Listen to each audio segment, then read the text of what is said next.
আল্লাযী খালাকাল মাউতা ওয়াল হায়াতা লিয়াবলুয়াকুম আইয়ুকুম আহসানু আমালা। আমি তোমাদেরকে হায়াত দান করলাম এবং মৃত্যু দান করলাম, আমি তোমাকে পরীক্ষা করবো কে কত সুন্দর আমল করে দেখাই দেবো। আল্লাযী খালাকাল মাউতা ওয়াল হায়াতা, আল্লাহ মৃত্যুকে আগে উল্লেখ করছেন।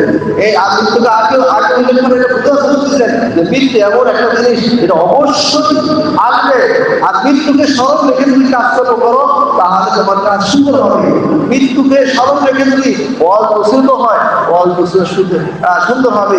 মৃত্যুকে ঠিক রেখে যদি ইমামতি হয়, ইমামতি ঠিক হবে। মৃত্যুকে ঠিক রেখে যদি ইসলাম মসজিদ করা হয় তাহলে এটা ঠিক হবে। মৃত্যুকে ঠিক রেখে যদি ব্যবসা বাণিজ্য কাজকর্ম করা হয় তাহলে কি হবে?